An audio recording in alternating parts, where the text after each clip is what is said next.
That's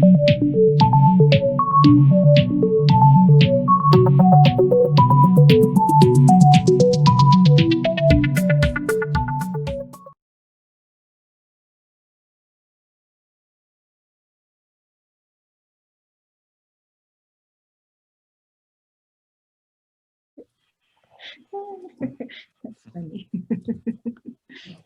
Okay, so welcome everybody and thank you for joining us. It's nice to have everybody together again. We decided from last week we'll only do these every second week instead of every week, because we realized and noticed that people are getting busy. We certainly have been getting busier. We've been getting requests for quotes and proposals and meetings, and clients are coming to us asking questions and wanting solutions for stuff that's happening, which is for us very exciting because things were very quiet for a while. It felt like the world wasn't happening. We decided to just do this every 2 weeks, and we'll see how that goes. And I guess at some point we'll go back to having a real cafe once a month where we get together at our beautiful venue in Woodmead. But we will probably keep on doing these once a month as well, because it allows for people from all over, like Ilse from the UK, to join us on these sessions. So the reason why we chose this topic for this week is really because of the conversations we've been having with our clients. And although we've been doing this for many years, we've been specializing in helping teams to change and to grow and to work better together. The calls have been getting more and more frequent, and to an extent almost more desperate, with people just going, things are falling apart, or this is not working, or that's not working. And it's true, it's hard. It's really, really hard to manage and lead teams if you're not with them and not together with them.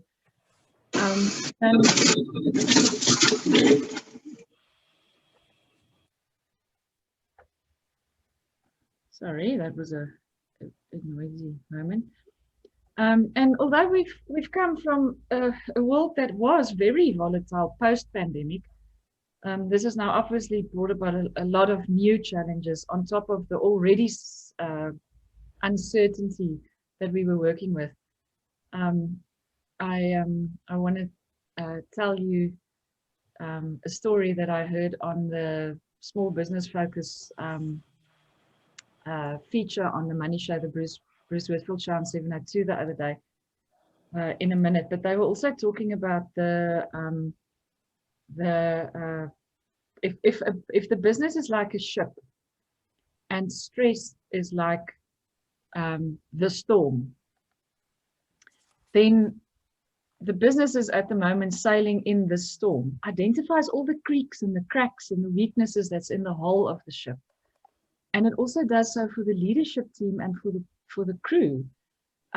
So we're also seeing these cracks show at the moment. Things that were shaky before is now falling apart. And I think that's why we're seeing a bit of the desperation.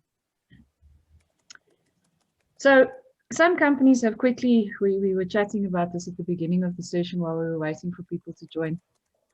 Some companies have quickly adapted to working remotely. They quickly shifted to Zoom or to MS Teams or whatever the platform is that they chose.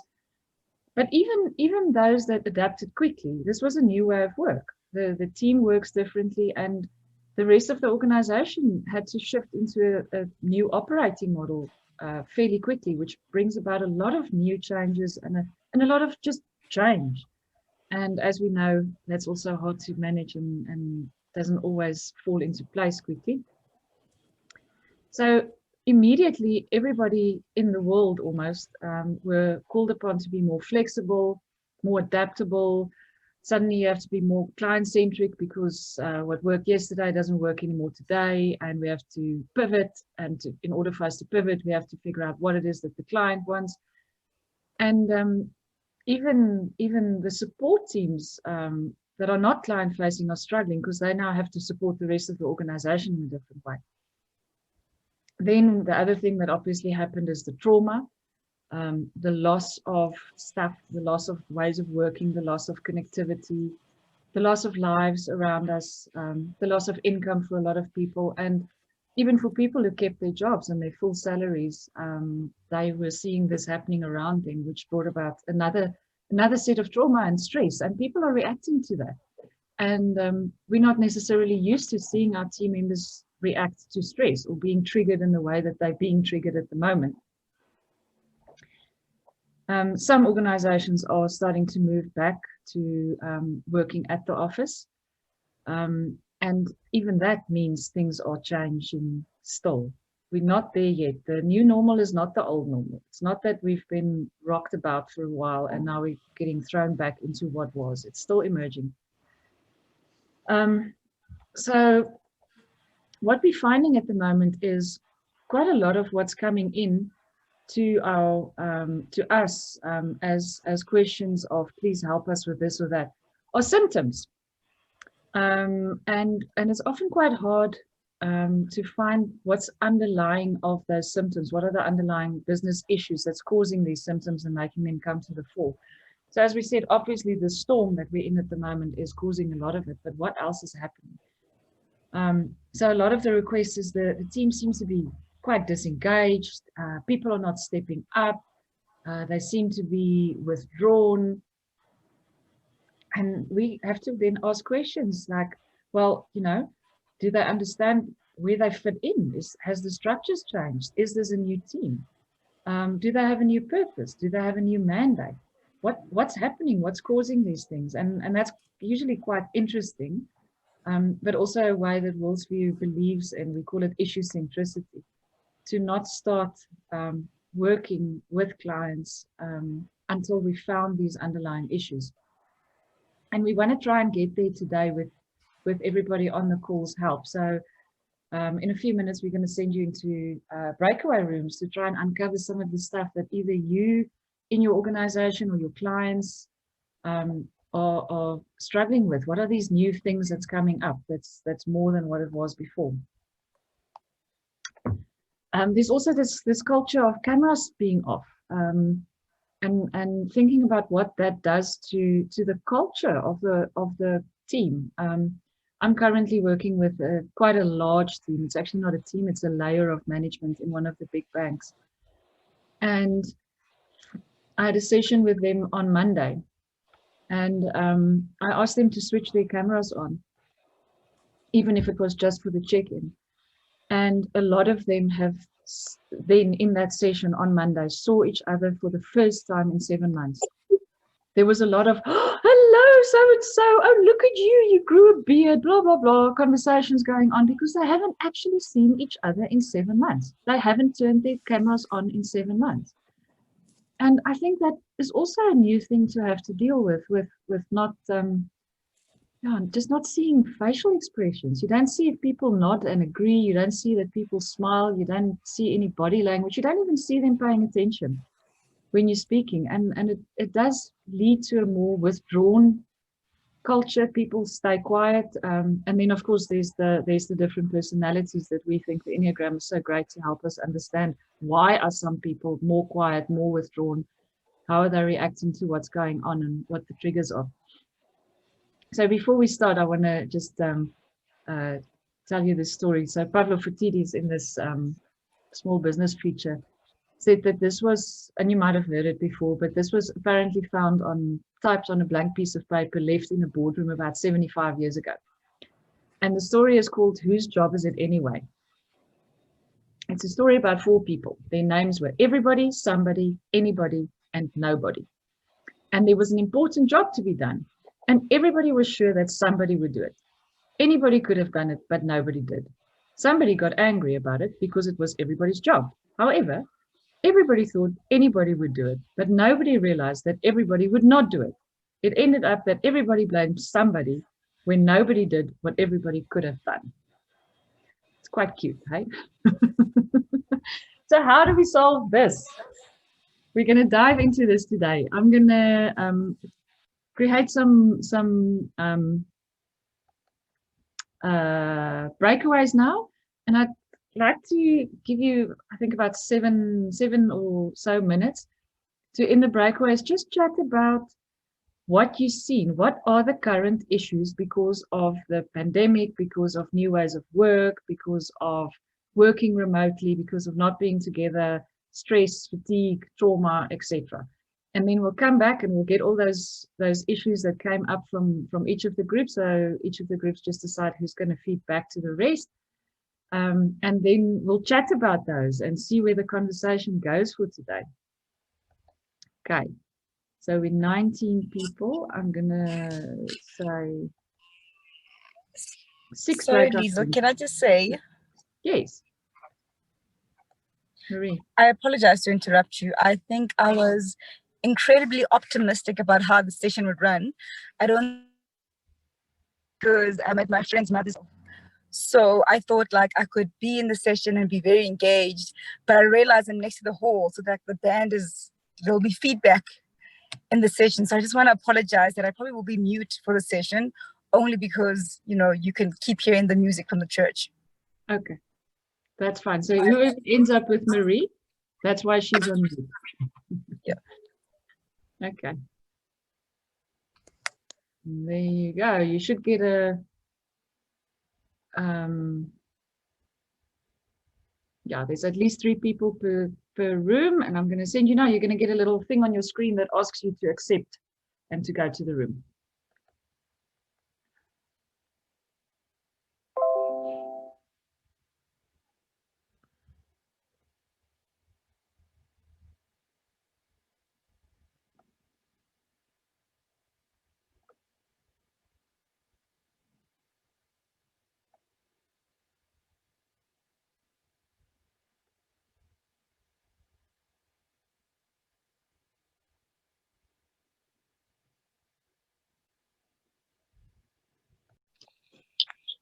So nobody came back before the 6 seconds were up, which tells me you had good conversations.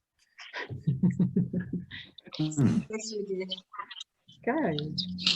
All right. So I'm going to ask that the team that Jean, Marie, and Tabane was in share first with us. Okay, I will go, and team, please feel free to jump in. So I'm just going to share thematically what we discussed is really that there's an overwhelming sense of change fatigue. And for all of us, that was our observation, to say it has been an avalanche of change upon change upon change for people. And it's on 2 fronts. It's obviously the impact of the pandemic, but it's some of the structural changes that are taking place at work. It is the impact of what, you know, the family dynamics with, you know, people that are working from home, and that we observe that people are battling to take in any more change because they're just so fatigued of the avalanche of change that has been put on them. And then there's just an overwhelming sense of loss, which you've already touched on. But the loss is on 2 fronts, is that, you know, people are grappling with the loss in terms of organizational culture. For a lot of people, in terms of how they did business, I'll give you an example where their organizations are not high tech, but are really high touch and engaging with clients and people. There's an overwhelming sense of loss. And it's very difficult for those people actually to go into this new normal because they're holding on to an organizational culture, and there's a need for a great sense of self-preservation. And then the third sense of loss was that obviously the loss of friendships, with the impact of structural changes, with people being retrenched. You know, people have lost friends, colleagues, obviously loved ones as well. So part of the loss is not just of identity, but that it's catapulted by the fatigue of additional responsibilities, because when you lose people in organizations, you know, roles are changing so much that people are feeling fatigued and overwhelmed, but the more work that they have to do. So that was really thematically what we discussed, is really a great sense of loss of culture and identity, really a lot of change fatigue, and people battling to make that transition into what has been identified as this new normal. No. Okay. Thank you, Marie. Team, please, if I've left anything out, please feel free to add. No, they looks like they're good. Covered everything. Thanks. Okay. Room 2 had Elmarie, Myrna, Richard, and Roy. Oh my goodness, lots of world's view.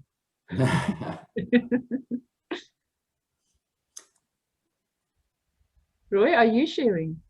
Elmarie, would you be comfortable to share? Because I think you had some real issues, and I'm pretty sure you're going to get some serious nods from the rest of the. I can share some stuff. So yeah, as the group one said, yes, there's definitely a sense of loss, identity in teams. We said there was definitely, we thought trust would be there, but all the changes brought some challenges with trust within teams. And then we also really experienced a lot of fatigue, being extended working hours, people that do not travel. So you are working from 6 or 7 where you would have been on the road previously. And like I said in the team, some people say to me they've got meetings 9 or 10 o'clock at night. That's when they can get hold of each other. So that's really, really very bad in terms of the self-care and wellness, self-wellness that's not happening in this space. And then also that the people do not communicate really. And people don't really understand that everybody around them and the other people, their colleagues, we all go through the same experiences. And the moment you really engage with them, you realize that they don't acknowledge that they experience issues. And again, we had similar issues. Is the 189's retrenchments are lurking around the corner. So people don't say they battle. They are anxious about what they don't know that's going to happen, and they don't want to be vulnerable, especially some of the leaders. They don't want to be vulnerable for their show their vulnerability to people and say, I'm just human. So these were some of the things that I think there was a common that we shared, that was common in both areas that we discussed. But Myrna, she can also just say something if she wants to say more. Are we good? You're on mute. There was a few other points that Elmarie also brought up with regards to having to change workloads or work descriptions, you know, and of course people jumping back into the environment and not feeling very confident in the ability to now do new roles or just adapted roles, which I think is quite challenging for people that are battling with trust and battling with, you know, holding on to their jobs, fear of retrenchment, etc., not wanting to sign on to something that's new in case you fail, you know. So there's a lot of it's bound around trust and people's inability to show vulnerability for fear of loss of job. And then also something that she mentioned, the flexibility and adaptability isn't built into a lot of the teams, which I found very, very prominent in some of the work I'm doing as well. Thanks. Yeah, and there was a big strategic change. So having a strategic change as well as mandate change for some people, how it played out in terms of committing to new performance management criteria, you know, refusal to engage, people not reaching out to say, you know, I'm struggling, and to hear that other people in the business are struggling with the same thing. So there's created this isolation with an underlying fear and fatigue and anxiety. Yeah, so the shifting of mindsets and refusing to accept or adapt to the change was a theme that came out as well. What was also something important for me was eventually when people do get together and they show a little bit of vulnerability and say, wow, geez, I thought it was only me in that situation. That shows that people are still willing to work on their teams, work on themselves within the team. You know, they're not completely cut off from making this work, adapting to the new normal, which is really positive for me. So people just need to realize that they are all in the same boat and have a few of those sessions where they are able to unpack how they're really feeling in order to move forward. Yeah. Oh. And that actually sounds like such a simple thing. Sessions where we unpack how we all feel. It's like asking the right questions, like creating a safe space. Thank you. Yeah. So can I just add on to that, I see the teams where the leaders, if the leader's unable to be vulnerable, it has a massive impact on the team, because then the team just replicates the same behavior of, you know, we must just soldier on, and they really deny the reality of actually this has been a massive impact on them. And the teams where the leaders prepared to be vulnerable, you just see how that translates immediately into the team. So I think the role of leadership in this time is so critical. Yeah, definitely. More so than ever. Ever, yeah. No, thanks, Marie. Okay, the next room was Lorraine, Zamile, and Zhureena. Good morning, everybody. Hi, It's Zhureena here. I'm feeding back on behalf of the group. And like everybody else has said, Lorraine and Zamile, please supplement if there's anything that I've missed. So in our conversation, it was really initially almost a description of the trajectory of the last couple of months. Sort of this is where teams have started out and this is where they're at. So a lot of the preceding conversations has really spoken about how people have shown up. But our conversation was really around how the organizations and teams have almost expressed this impact. So both Zamile and Lorraine indicated that right up front, there was an eagerness pumped up to be working in this new way, and that people were on board, any excuse to be getting onto a call and really look at what needed to be delivered. But that in the last, say, month or two, that's the sense that I got, that the impact has been that projects are not being delivered. There's a lack of interest. So there's not the same level of engagement with delivery that was seen right up front. And Lorraine specifically said that she sensed that that it was okay for a short while to work in the way that you're working remotely, but that through connection, that people are really feeling the loss of connection now, and that to sustain the productivity with the loss of connection is where the fallout is happening. Zamile, Lorraine, have I captured what it is that you've said, or anything you'd like to add before I go on? I think you captured everything on my end. Thank you. Okay. It was an interesting group because I had a slightly different experience in that I actually started a business at the beginning of lockdown. So thoughts and ideas about what this business could look like looked very different a month into lockdown when everything was put on pause. So the reorganization actually left us paralyzed for about the first month. We were still having conversations as if everything was going to go back to normal, and we were just waiting for lockdown to be lifted for everybody to have the same conversations that they were having with us pre-lockdown. And it took us a while. The words that we used at the time was, we felt punch drunk, that all these plans we'd put in place were now no longer going to be realized. And then it took us about 4 to 6 weeks to say, well, what is the current reality? What does this look like now? And how is this different to what we had planned for? And then how are we going to really work with what is, rather than what we, for the first month, were trying to force. We were trying to force something that was no longer a reality. So I think in my sort of partnership, we actually felt the slump initially. and not the productivity, not the enthusiasm. And slowly we've been building the enthusiasm and the direction. We've been rebuilding it, repurposing it, rebuilding it, sort of almost re-envisioning it. Yeah. Thank you. Thank you.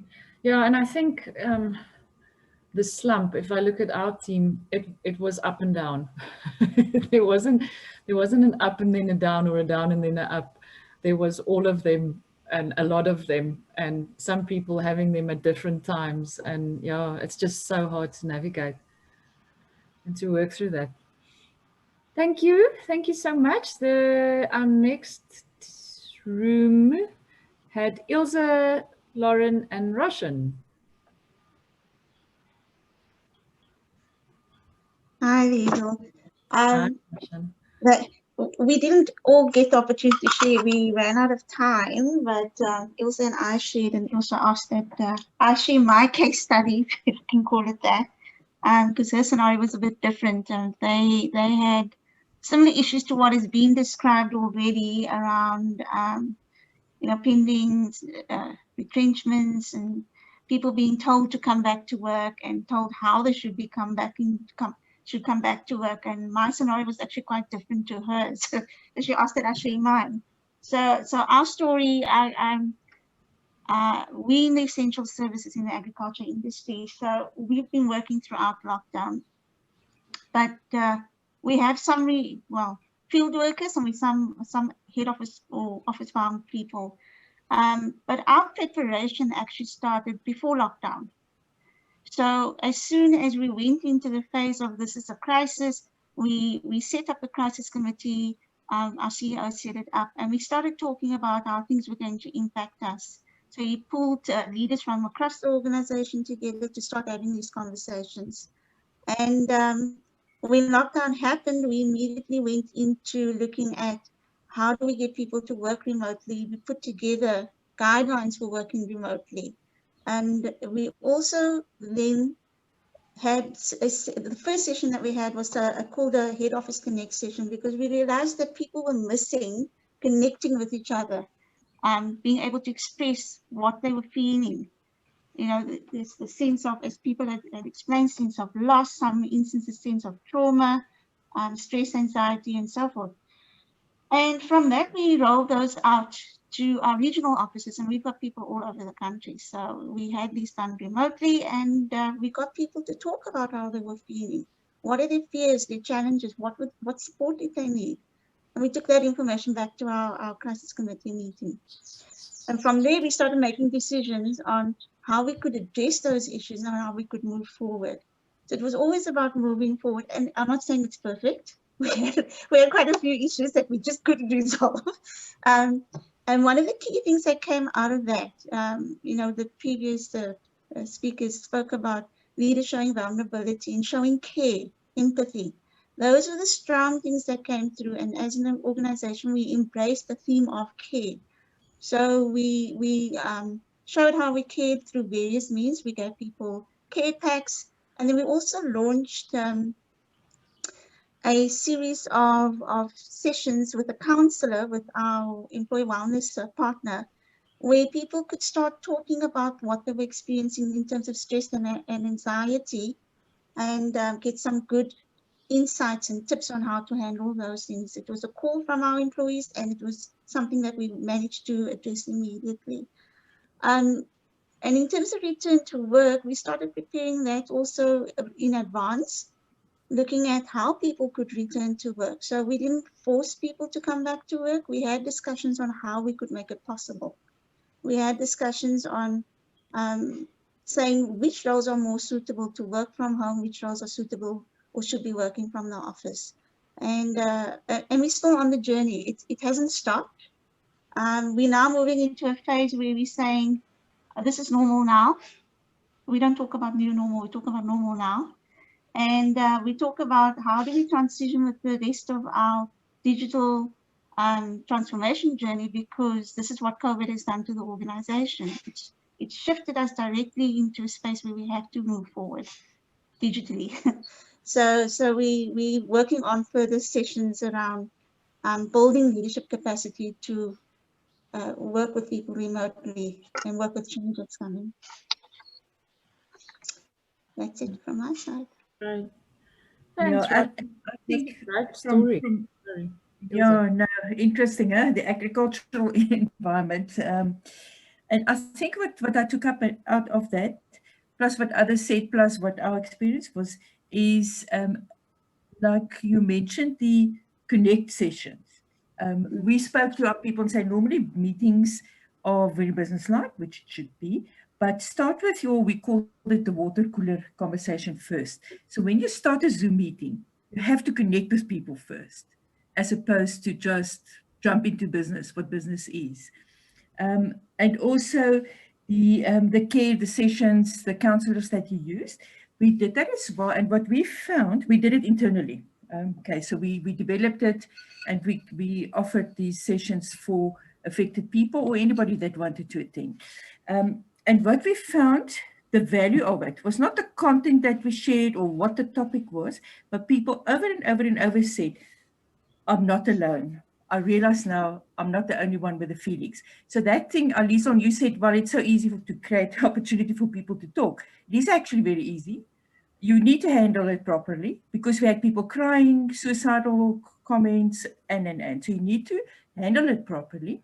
But people just needed that opportunity to hear that actually in Cape Town, they feel like I do. And here next to me, they feel. And everybody has the same as feelings and emotional response.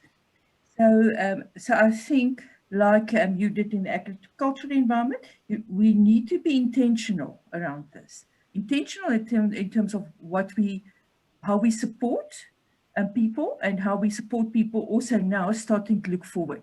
Because we have to, at some stage, say, okay, we need to leave the past behind. And to have a sustainable company in the future, we need to start looking forward. And that is also the next phase of our conversations. But I think the takeout for me is the connecting. That a leadership is no longer the one that takes command and gives instructions. It's the one that facilitates. Very different leadership style in the new world. Okay, so that was for me the takeout. Thanks, Ilse. Yeah, I know. And when I said easy, I didn't mean to be flippant. It's actually not easy. It just sounds easy. What we need is this, but so many organizations struggle so much. Yeah. That safe space. It's for a lot of people, it didn't used to be a thing that they needed to create for their people to enable them to share feelings and fears and issues and stuff. Yeah. Okay. Thank you. Maybe I can share a little story as well. So one of the sessions we do is how to work from home. Okay. So we ask people how do they cope. So we had the one individual, and I can mention the company because that makes it real. So he worked for Avis, and Avis obviously, as you know, have all very specific uniforms. You can recognize the uniforms. So what he did, he has little children at home. So in the morning, although he works from home, he would dress himself in his uniform. So his kids knew, as long as dad is in the uniform, he's at work. You can't play with him. Then literally when it's 12 o'clock, he takes his uniform off. And now it's playtime for the children. Yeah, so I thought that was so many different ways of coping. But I loved the story of, let me put on my uniform and tell my kids, no, hands off. Beautiful. Yeah. Yeah. Cool. I love that story. Thanks for sharing that. Yeah. Nice. Okay. Our next room was Christo, Hilda, and Nikki. Christo, do you want to go ahead? I don't know. Oh, I can. I should really. Yeah, Nikki, why don't you change? Yeah, although I just joined as sort of you had started, and we also ran out of time. And Hilda shared her context with us in that she is responsible for managing and coordinating a number of NGOs, and there was a great deal of uncertainty at the during the initial stages of the pandemic, but then quite surprisingly and very unexpectedly, versely to what was anticipated, being that they may not be sustainable, there was actually a huge demand and increased funding available for these NGOs to play quite an important role in society, to help in numerous ways, and that created a context of, okay, I think we are needed, we're okay. And Hilda, please jump in and add here, but that created a safety net almost, and that had quite an impact on emotional state of mind. I think emotions and state of mind of the people. We didn't really, for me, that was sort of the superficial or presenting context. We didn't have time to dig deeper into what were the underlying challenges, fears, uncertainties, and I think that's important for these people, because it also has quite a bearing on Hilda's role as to how she engages with these people as to where they're at. I'd like to just see if she would like to add something to that. Yes, I think for us, the digital divide has been a real crisis, and how some of our members, those who are very well resourced, responded to it, helped their grantees to respond, to adapt to working, to do some training digitally and have some sort of digital life. And whereas others who don't have the resources, their grantees are not responding to any of the digital opportunities. And so just to make an example, like the Social Changes Assistance Trust they gave, and their funders just have been showering them with money, and said, yes, use our money for laptops, use our money for smartphones. So they have given each and every grantee a good laptop, a good smartphone, and they've all been able to be digitally active. With other members, their grantees are sitting in various areas of South Africa, and due for a variety of reasons, there's resistance to be on this digital space. And so it's been really challenging. And also, if you can't provide a proper smartphone or that can handle Zoom or a laptop, and if you're not providing data, there is nothing that you can do with your grantees. So if you're not well resourced, there's nothing you can do. So yeah, so just one of those things. So can I just ask a question, Hilda? In terms of the expectations of the workers, the resources in the NGOs, what I'm hearing you saying is that there's a high dependence on being supported, being enabled by the grantors and the funders. To what extent have you had an opportunity to engage with your colleagues, so to speak, about what the new reality, excuse me, is requiring of them personally? Sorry. So it feels like on some level that's the only conversation that we are having. So yeah, so quite a number of conversations around that, how people are adapting, how people are holding everything, how people are falling off the bus emotionally. So yes, so we've maybe not enough for some people, because we haven't had everybody in the conversation all the time, but we certainly have had those conversations and will continue to, because many of us don't know what our organizations will look like next year, despite the fact that some funders have showered us with money unexpectedly. When the crisis I don't know, when things get better, maybe the money will again move somewhere else. So we'll see. Right. Thank you so much, Hilda. Our last room was Lingiwe and Kucho. Are either of you? And Mike. Hello. Michael. Oh, and Mike. Sorry, my screen is cutting off. I'm trying to keep the rooms open on the side. No problem. Maybe I said I would feedback. We didn't have enough time. Can you all hear me? Because I've had to move to my smartphone. Yes. Okay, great. So this is one of the issues I didn't get time to share, but I'll just add in, and the two colleagues can just add on. But I'm in the middle of a conversation with you, and somebody pulls the plug on my internet. And this is one of the things that has been happening more and more.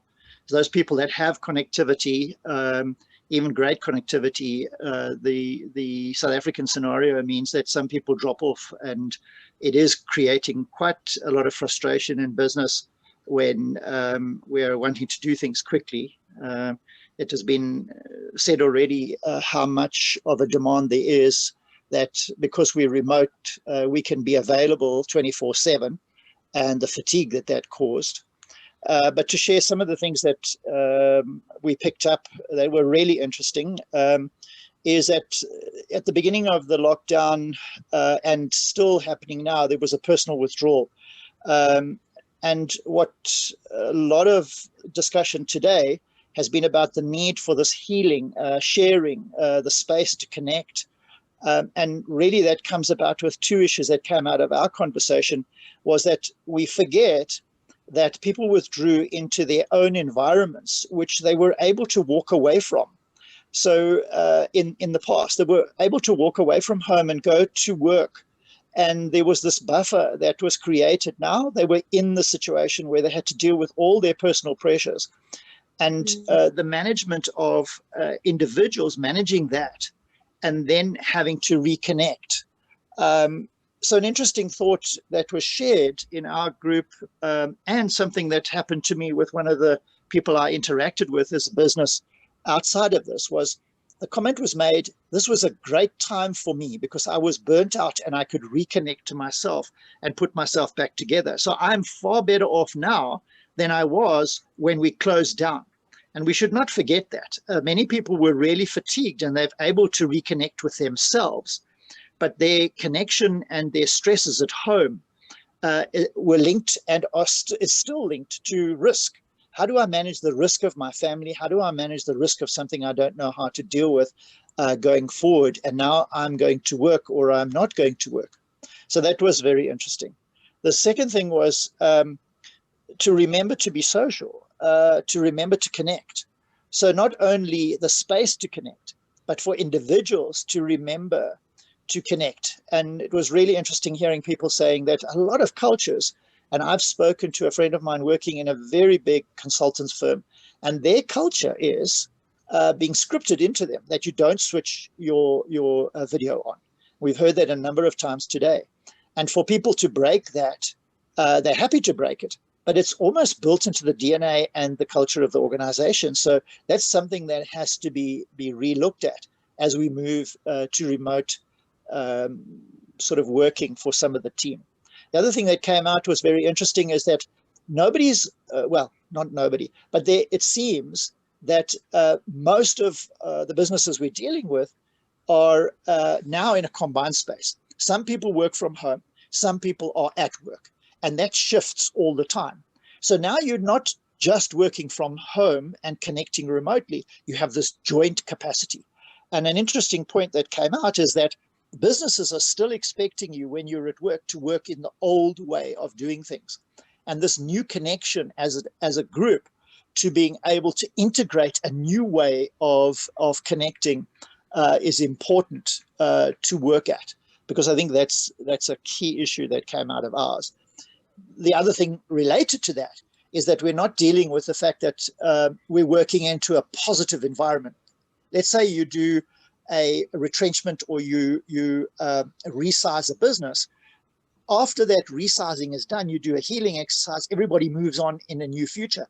actually we're still dragging the old along with us. So this context of it not being completed and us looking at a new future, actually we're having to reassess in constant change, and the change fatigue came out with us as well. So that's quite interesting. But the other interesting is that all businesses are operating and all people are operating in a very negative environment. We just think about the USA, we think about what's happening in South Africa. There's a negative external environment, particularly with businesses that are just hanging on. And I work with an NGO as well in the education field, and just relate to some of the things that have been said. Big corporate sponsors have cut their sponsorship by half. Others have come to the party and given extra money. But there's this surprising inability to guess what's going to happen. So it just shows that everybody's under a defensive risk mode still, and it's not sorting itself out. It's not as easy as giving a notice in terms of everybody gets a notice of retrenchment, and then we move forward and we solve this issue and it closes out. There doesn't seem to be a closeout ahead of us. And working in that process with the change fatigue that people have got is something that needs to be dealt with really good leadership in setting the new scene in this moving field. So the adaptability and working with that. There also was another thing that came through. One of the last things that came through was client expectations seem to be higher now than they were. And that may be from what I've just described. Everybody is in flux, they're not sure, and they're desperate to get ahead of the game financially. But contextually, the client contact is not there. So we're still having to deal. It's not so easy to just set up a client meeting and go to the office and meet with a client. They are still in the mode that you need to deal with them remotely, but the expectations are very high. So how do you deal with your customer centricity in bringing them into a conversation around what's happening with them? So the whole concept of being able to create a little bit of space online, which in mindsets is not there. So the discipline of really having a formal process at the beginning of each meeting with a client to say, let's just discuss where we are, how are you, how we're doing, and then moving forward. And then also what you're trying to do at the moment, Liezel, is to try to identify the true problem. It's not that easy on an online situation versus being with the client in the room. So the last point I have that came out was this issue of everybody trying to go back to the same way they used to be, because that's what we recognize, that's how it's been scripted, but having to almost get to the stage where I recognize that I'm somewhere in between and we're on a move in our culture, we're in a move in where we're going. But what is it now? We can't stay in limbo.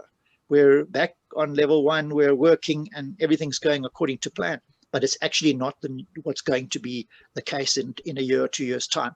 We're in a middle field here. And what does that look like? How is it identified? How do we know what the value propositions are and the culture is? So those are the kinds of things that we shared. If anybody else wants to add in from our group, that's great. Hi, Michael. Nothing on my side. I think all was well covered. Thank you. Okay. Great. I love that. Culture in flux, and we are in defensive risk mode. Thanks, Mike. Okay. So Right. that was all the breakaway rooms, and wow, what wonderful stuff came out there. There was some positive rush, and I think a lot of organizations are wishing that they handled it the way you guys handled it, because it's a bit late to go back, but I guess also never too late to start, eh? So for this session today, we've pulled together a panel and did some prep yesterday, and our prep went like we don't want to prep because we want to ask everybody what's going on at their organizations, and then we'll see what happens and have a conversation around it. So on our panel today is Christo. Christo is also a director at Worldsview Academy. We have Roy. Roy's our sales exec. Both me and Christo have been at Worldsview for about 8 years. Roy going on 5.5, 6. And then we have Myrna, also on our panel. Myrna is an accredited worldview facilitator on our purposeful teams, 9 conversations in leadership, etc. As is Mike. Hi, Mike. and a partner of Worldview. So I'm going to ask each of them to reflect on what they heard. We only have 25 minutes left. So we're not going to necessarily get to big solutions, but everybody that had interesting things coming out, we probably will get in contact with you and ask you if you'd like to have more conversations around it. But let's hear, I'm first going to ask Roy to reflect. Roy, being in sales and being in the face of the customer, I don't know if that's rude to say that, but having these conversations and really, really, really looking for those business issues and people phoning him going, help, help, help. Roy, what have you heard from this feedback and what have you heard that wasn't in here? I was listening to all of the stories and the feedback, and I was trying to categorize issues in my mind, or at least little boxes of symptoms. And there's, from an organizational perspective, rapid change, no certainty, overwhelming information coming in and trying to respond, and the people in the organization not really understanding what that is and how they are supposed to contribute to that. What I was quite surprised about, and I'm not sure if we were talking in the past tense or even currently, Hilda, with the connectivity issues, you know, being quite a significant amount of time in, there's still such practical, you know, infrastructure issues that need to be solved.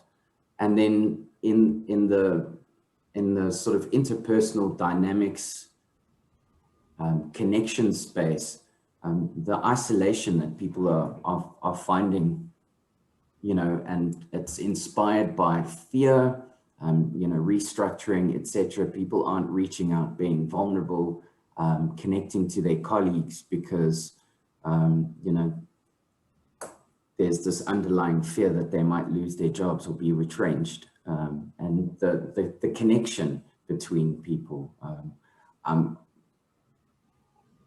So there's an organizational sort of bucket, there's a, you know, infrastructure bucket, and there's people bucket, and how these things are sort of running in their own directions. An example was, you know, there's a strategic change and a mandate change within a particular team, and how it just completely fell apart, the not willingness to engage. So there's typical issues around change. There's still structural issues that are coming out, or infrastructure issues. And then there's the interpersonal issues of, you know, fatigue, stress, anxiety, the blurring of lines and no boundaries, and then people isolating and not reaching out for help. And the sheer, you know, overwhelm of information coming at them and how to shift and change, which has caused some level of paralysis. Mm. Yeah, and also different in different contexts, hey? Yeah. We some of our clients, we have the leaders that are vulnerable and do create these safe spaces and make sure people stay connected.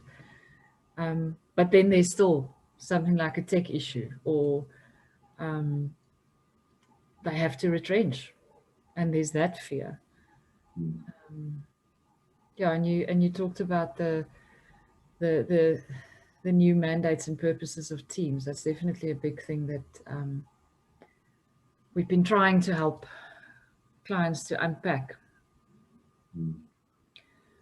Yeah, and the proactive responses of organizations, those who in the beginning said, how are we going to organize a central point or a crisis response, like Rashan mentioned, I think are in much better stead, even if it might not have gone well. the sheer fact that the organization understood that there needs to be a response.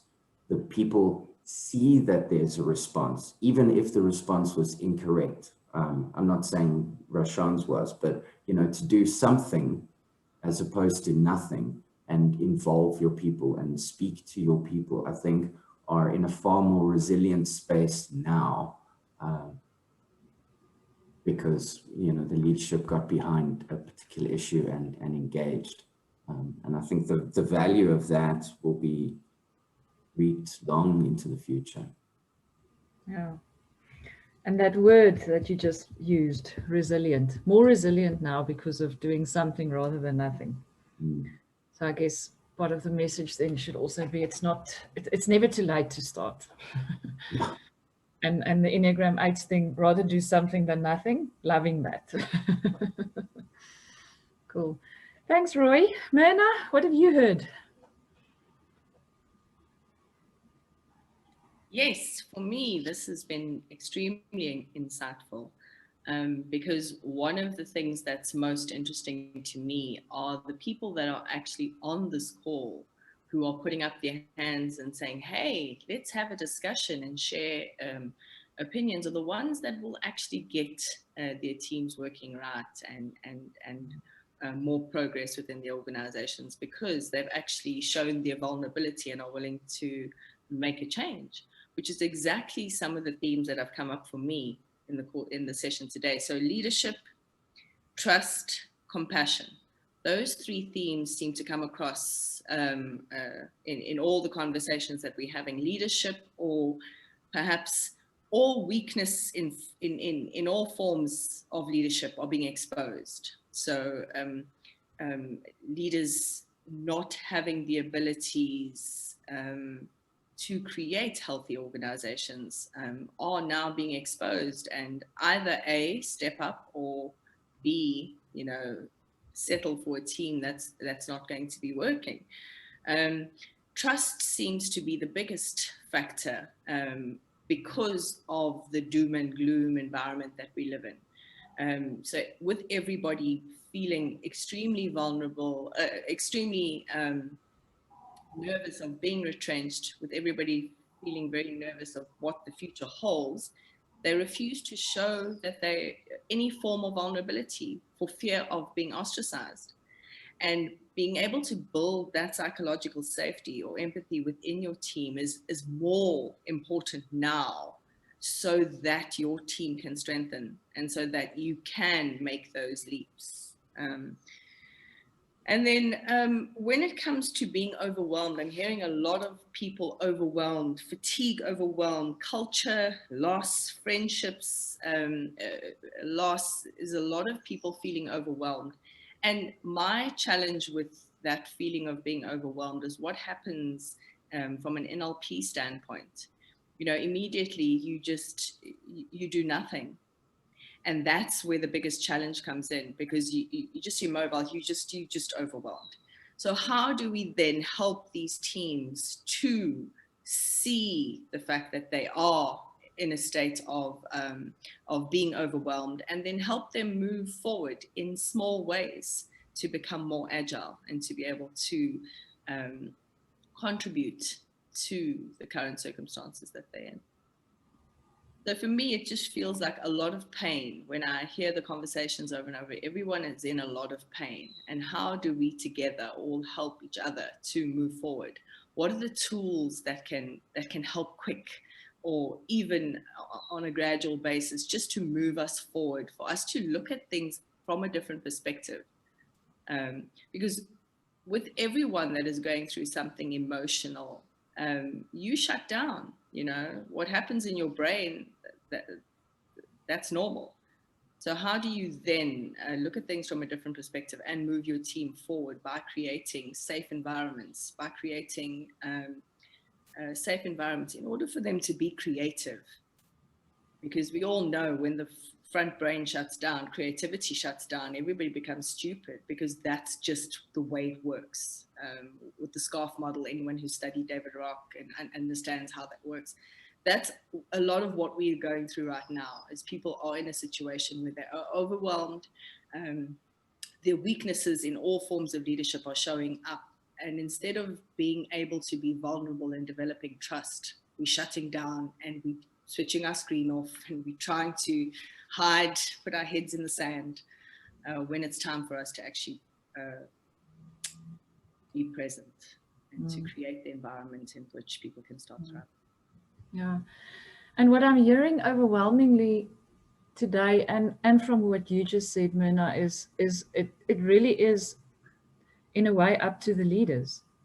So the leadership weaknesses are being exposed, but to build trust, you need somebody to step up and create those safe spaces and have those conversations. And if your people are overwhelmed, then shutting down is normal. But how can we help them to first acknowledge this is what we're feeling and then move forward? Again, the role of the leader. But early on in the lockdown, I think it was like the second week or something in these daily check-ins that we have, the conversation went to, but man, these poor leaders are also just people. They are also feeling overwhelmed. They're also feeling like crazy scared. So who looks after the leaders? And I think that's what's beautiful about the role of OD at the moment is we do. We'll help you. If you don't know how to do it, we know you are also scared and also just human. So let us. But yeah, there's the pressure that's always been on leadership to walk the talk, set the tone, author the culture, has become like tenfold bigger, hey? Could I just add quickly, Liezel, the thing that struck me in what we've just talked about is this context of old-fashioned, well, not recently, but looking for a skill and ability to build that capacity of resilience versus the ability to talk about mindfulness and some mindfulness exercises, which just resonated with me right now. Mm. Yeah, true. Myrna, closing thought, or are you done? No, I'm done. Well, you know me very well, Liezel. I always have something to say. But what was really interesting for me was when I got a myriad of coaches. So doing coaching and being a thought leader for people in business, getting my own coach was something that was quite revolutionary for me, because I play in the marketing space. I have a marketing coach. I also have a coach in the OD space. I also have a coach in the leadership space. And it's not about being somebody who needs help, but it's about why not? Why not get a different perspective? Why not see what's the latest thing that is going on? Why not see how people are adapting to things differently? And those are things that I enjoy, is expanding my mind by just utilizing people around me who do have more interesting perspectives for me to share. Mm. Yeah, and even doing that is also a type of vulnerability, because a lot of people see, if they haven't used coaching before, they can see it as almost as threatening as I need a psychologist, you know. And that again is showing the vulnerability and saying, my goodness, who's looking after me? I need some help. And then maybe reframing it as seeing, getting some interesting insights and a thinking partner, rather than you need help. It's get a thinking partner to support you in your thinking and coping. Definitely. Yeah, great. Thank you, Myrna. Chris too. And I think that last point you made is very important. In cognitive science, there's a concept, reciprocal narrowing. And it basically says that your world becomes smaller, and as your world becomes smaller, you feel that you have less agency, less choice. And as you start to feel that you have less agency, less choice, your world indeed becomes smaller. And this then becomes a cycle. So your world and your agency continues to get smaller. And of course, as your world and your agency gets smaller, you start to feel all of those symptoms or effects. You feel more anxiety, and you feel dullness, and you feel the need to withdraw, or you feel the need to control the little bit that you can control. And we can go into the individual responses and even the collective responses to that situation of narrowing at length. And I think that's something that I hear here, is there's a lot of that narrowing of the world. There's a lot of that, my world has become smaller in some ways. Or I make my world smaller because it's the only damn way to cope with this world that is completely chaotic. And I try to create little points of certainty, or etc., which is necessary. But I think to have this external perspective, to seek out external perspective, if you are a team, to seek out someone to work with the team, because you've got your own bad habits that you can't even see. And on an individual level, we've got our own habits and patterns that we can't even see. It's incredibly helpful to just get a perspective that can open things up again. I made a note. I can't remember who talked about, mentioned. I think it was during Roshan's speaking. I think it was Ilsa who said it. When the vulnerability returns into the team, when there is vulnerability, then there is a possibility for openness. And we can start to see possibilities. Because I think this is what happens in this space, is really an incredible narrowing of possibility and all sorts of things that go with that. The first thing that I really heard was the theme of fatigue. And you know what's amazing for me about fatigue, and we can call it change fatigue. I also want to call it uncertainty fatigue, chaos fatigue, coping fatigue, punch drunk is a word someone used, crisis fatigue, not knowing fatigue, etc., etc. It's just exhausting to deal with whatever it is that we are dealing with. Now, what's amazing for me about fatigue, both on an individual level and on an organizational level, is that we don't do anything about it. We don't stop. We continue. We try to do more things. You know, we try to control more things. We try to implement new codes and new structures and new this and new that because we are so tired. And I don't know, you know, why don't we just stop? So if we are also fatigued, why don't we just stop and rest and breathe? And as Mike says, practice a little bit of mindfulness, you know, bring mindfulness back into this. What is it? Fatigue, that kind of fatigue and burnout has got a lot to do, I think, with several things. The one is the loss of purpose and the loss of meaning. We don't know how to make meaning anymore in this world.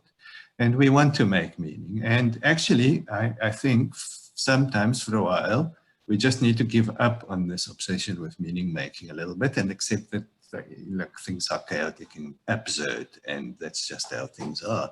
And maybe we will be able to breathe, because we will not feel this compulsion to make meaning. And that's the one part. And the other part of fatigue is that we lose a sense of where we are, where everyone else is, how we are in relationship to each other, how we are connected to each other. etc. It's almost like we can't sense each other. And of course, in the digital world, this is incredibly difficult. So there's also, and that's why in Roshan's story, what I really liked is two simple things that they did. The one was, it is about moving forward.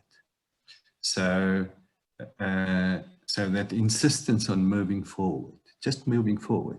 I think it's incredibly important to stop, and then out of the stopping, you find some movement forward. So it's incredibly important to be in the chaos, but it's incredibly important at the same time not to dig ourselves deeper into it. So just see what is there, move forward, and then the other thing is care. Because that is care honestly is the only thing that will help us to get through all of these things. Then all of the things, you know, communication, more work, people just getting more and more and more work. I mean, what sort of craziness is this? And when are people going to stop giving people too much work? It's just insanity. It's like, you know,